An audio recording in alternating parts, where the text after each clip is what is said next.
जय हिंद साथियों, स्वागत है आप सभी का आज के हमारे इस YouTube चैनल पर। आज की इस वीडियो में हम बताने वाले हैं आप लोगों को ओम का नियम। ओम का नियम क्या है? ये बोर्ड एग्जाम में 3 से 5 नंबर का पूछा जाता है। किसी बोर्ड में 3 नंबर का पूछा जाता है और किसी बोर्ड में 5 नंबर का पूछा जाता है। तो आज की इस वीडियो में हम बताने वाले हैं आप लोगों को ओम का नियम। ओम का नियम क्या है? ओम का नियम क्या है, इसे सत्यापित कीजिए। ये बोर्ड में हर साल लगभग आता रहता है, तो क्यों ना हम इसे समझ लेते हैं। ठीक है, तो चलिए इसको हम बहुत ही आसान तरीके से समझने वाले हैं। लिखा है ओम का नियम। ओम का नियम क्या है, इसे सत्यापित कीजिए। आंसर लिखा है, अगर किसी चालक तार की भौतिक अवस्था को स्थिर रखा जाए, यहाँ पर रुकिए, अगर कोई भौतिक चालक तार है, मान लीजिए कोई भौतिक चालक तार है, इसके भौतिक अवस्था को स्थिर रखा जाए।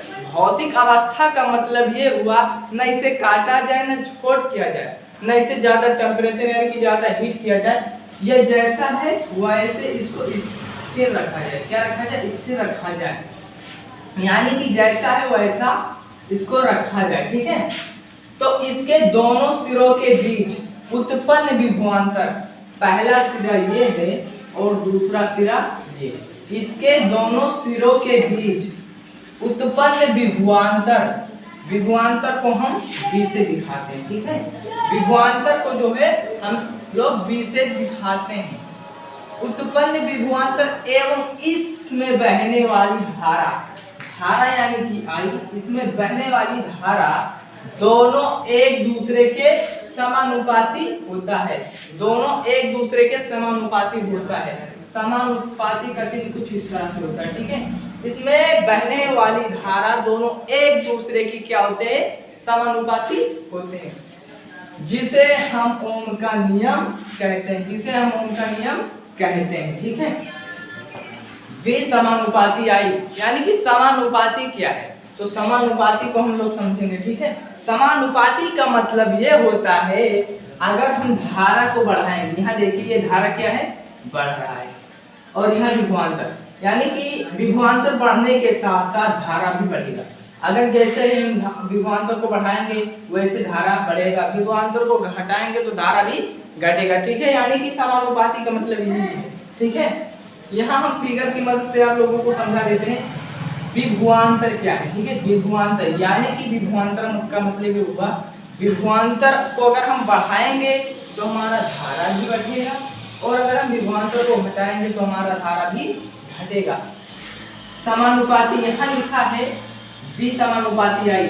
जैसे ही समानुपाती को हटाएंगे तो यहाँ आई से आर में क्या हो जाएगा? मल्टीप्लाई हो जाएगा। समानुपाती हटाएंगे तो यहाँ आर क्या होगा? जुड़ जाएगा। ठीक है, यानी कि B बराबर आई आर, यहाँ पर हमारा एक सूत्र तैयार हो गया। यही फिगर वाला यहाँ पर लिखा हुआ है। हम देखते हैं कि विभवांतर बढ़ने के साथ